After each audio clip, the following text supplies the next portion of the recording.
everybody, this is our last video in a series of a couple videos covering the topic of true love, initiation, and separation. And lastly, we're going to cover the topic of being in love with the idea of love and maybe not the real love. So kind of coming full circle in a different way.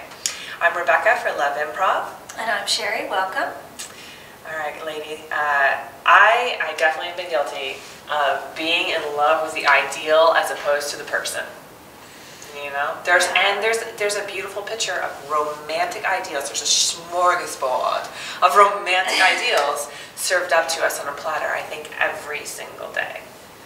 So I guess what we need to kind of dive into is, where does it become not healthy? Is there a place that it becomes non-healthy to be in love with an idea of love, to where it actually stops that energy of incoming love? Sure, yeah, let's get there. So let's talk about the ideals. Prince Charming ideal, someone will rescue me kind of thing. Or if I find this, then I will be happy kind of ideal. And lastly, another really big one out there is that, and it's sort of the same thing, is this will solve all my problems. If I have, this will solve all my problems. If only I had this, if only they would do that. I mean, that's like the first sign that should be like, yeah. So when does that become unhealthy? Yeah. It can start as a goal, and then it can transfer into an obsession. Obsession, yeah, that's exactly what I was thinking. Well, I would say that, and I've had lots of different people talk to me about this as well, is you can be in love with an idea about love to the point where you fantasize so much, and we'll talk about that in a minute, because I don't think it's bad to fantasize. No.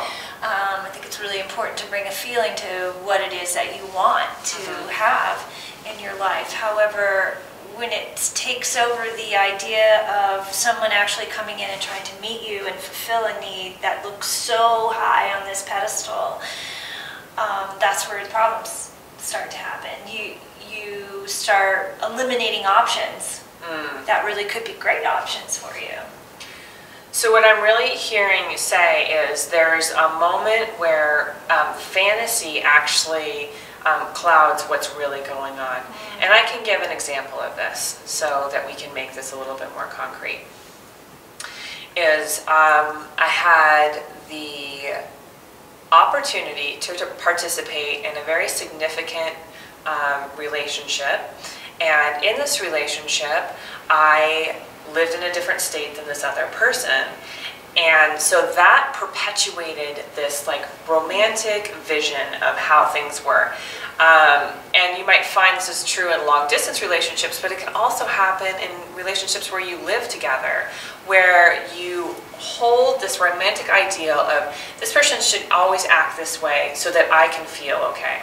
And really what we're saying, the unhealthy part of being in love with the idea of love, or the ideal, is that you give up your responsibility and you put it on somebody else.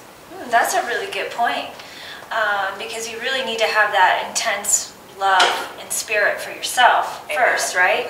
Talk about that all the time. And so if you have that, then you're going to be less likely to put your energy toward having someone else fulfill that love. You know, obviously we all want to have that romantic, fabulous love. Right. But having that within yourself first, you won't fall into that trap.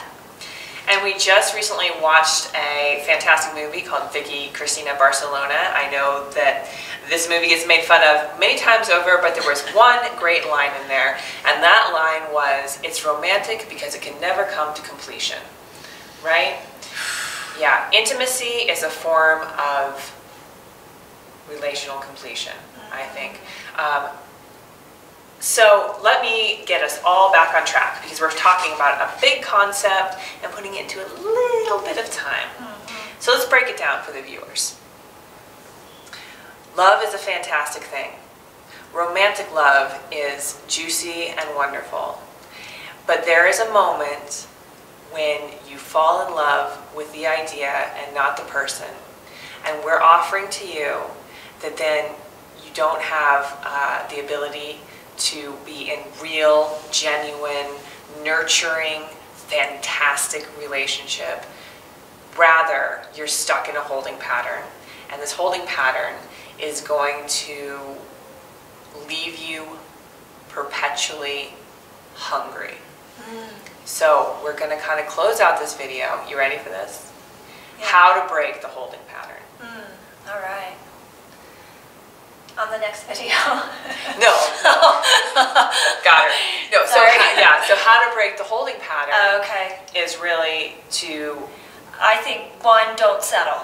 okay. Don't settle for anything more than a reciprocal relationship. Amen. And you're going to know the difference. Yes. Yeah. Number two is really own your shit, and that takes a lot of work, whether it be with friends, family, or in a monastery, whatever that looks like for you. Learn to own what's yours and let other people own what's theirs. That sounds good. Yeah. So again, this is a bigger concept shoved into a little container. We'd love to hear your thoughts on it. And thanks for stopping by. I'm Rebecca. Keep it sexy. I'm Sherry. Love courageously.